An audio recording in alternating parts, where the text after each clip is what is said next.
கிறிஸ்துவுக்குள் பிரியமானவர்களே, உங்கள் யாவருக்கும் தொழிலாளர் தின நல்வாழ்த்துக்களை தெரிவிக்கிறேன்.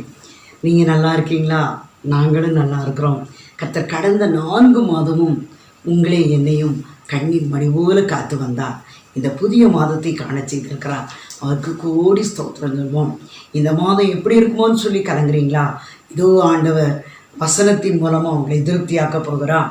வேதாகமத்தில் பார்க்கும்போது நீதிமொழிகளின் புஸ்தகம் 28ஆம் அதிகாரம் 20ஆம் வசனம், உண்மையுள்ள மனிதன் பரிபூரண ஆசீர்வாதத்தை பெறுவான். உண்மையுள்ள மனிதன் பரிபூரண ஆசீர்வாதத்தை பெறுவான். என் அன்பு பிள்ளைகளே, நம்ம அப்பா பொய்யுரையாத தேவன், அவர் உண்மையுள்ள தேவன். அவருடைய பிள்ளைகளாகிய நாமளும் உண்மையாய் இருப்போம். வேதாகமத்தில் பார்க்கும்போது ஆண்டவர் ஆபிரகாமை ஆசீர்வதிக்கிறான். நீ காண்பிக்கிற தேசமெல்லாம் உனக்கு சொந்தப்படுத்துவேன் என்று சொல்கிறான். அப்போ லோத்து யுத்தத்துக்கு கடந்து போகிறார். அப்போ போகும்போது அவருக்காக ஆபிரகாம் கடந்து போகிறார். அப்போ போயிட்டு அந்த யுத்தத்தில் வெற்றி பெற்று கடந்து வரும்போது அந்த ராஜா இவர்கிட்ட சில பொருட்களை கொடுக்கிறார். அப்போ அவன் ஆபிரகாம் என்ன சொல்றாரு, ஒரு பாதரட்சையாகிலும் ஒரு சரட்டையாகிலும் எனக்கு வேண்டான்னு சொல்லிட்டு மகிழ்ச்சியோடு கடந்து வருகிறார். என் ஆண்டவர் ஆசீர்வதிச்சிருக்கிறார், அந்த ஆசீர்வாதம் போதும்னு சொல்லி சந்தோஷத்தோடு கடந்து வருகிறார். அன்பு பிள்ளைகளே, நீங்களும் நானும் ஒருவேளை நீங்கள் கம்பெனியில் வேலை பார்க்கலாம், ஒருவேளை நீங்கள் ஒரு பிரபலமான இடத்துல பணி செய்யலாம். ஒரு சின்ன காரியத்தில் கூட உத்தரவாதத்தோடு இருக்கணும். என் அன்பு பிள்ளைகளே, அந்த உத்தரவாதத்தை கர்த்தர் பார்ப்பா. அவர் பார்த்து கொண்டு இருப்பார். நீங்கள் அதில் உண்மையாக இருக்கும்போது நிச்சயமாக பரிபூர்ண ஆசீர்வாதத்தை பெற முடியும்.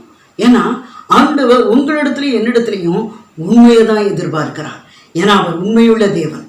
அதனால தான் நம்ம வாழ்க்கையில் நம்ம அவருக்கு கீழ்ப்படியும் போது ஒரு பரிபூர்ண ஆசீர்வாதத்தை தருவேன் என்று சொல்கிறார். பயப்படாதீர்கள், விசுவாசமாக இருங்க. நிச்சயமாக சின்ன தொழிலோ பெரிய தொழிலோ உண்மையாக இருங்க.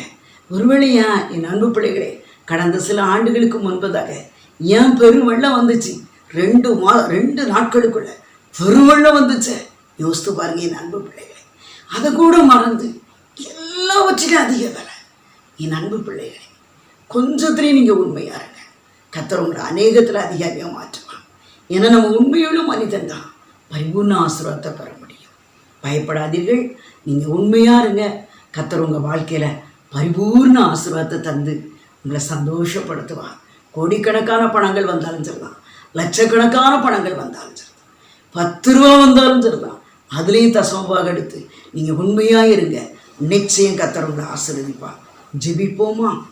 உண்மை வழி நடந்திடும் உத்தமனுக்கென்று கர்த்தர் துணை, கண்கள் அவன் மீது வைத்திடுவா, கருத்தாய் காத்திடுவா.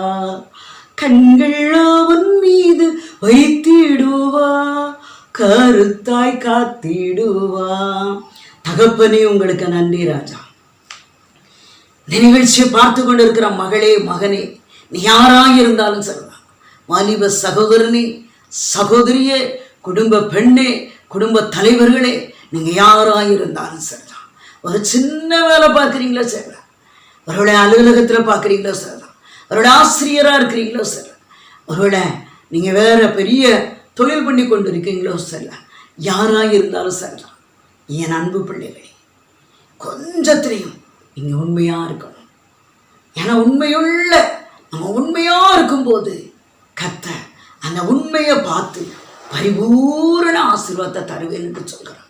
அதனால் இந்த 5வது மாதத்தில் ஒருவேளை 4 மாதமும் எதிர்பார்த்த ஆசீர்வாதம் வரலை என்று சொன்னாலும், இந்த 5வது மாதத்தில் உங்கள் வாழ்க்கையில் நீங்கள் காத்திருக்கிற ஆசீர்வாதம் உங்களை தேடி வரும்.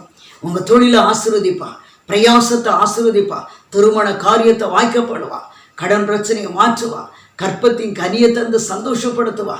யாரெல்லாம் உங்களுக்கு எதிரியாக இருந்தாங்களோ அவர்கள் மத்தியில் உங்களுக்கு ஒரு ஜெயம் தருவா, உங்கள் தோல்வியை ஜெயமாக மாற்றுவா. இதுவரை என் வாழ்க்கையில் தோல்வியிலே தோண்டு கொண்டு இருக்கிறேனே என்று சொல்லி கலங்கி கொண்டு இருக்கீங்களா? நல்ல ஒரு வெற்றியை தருவா.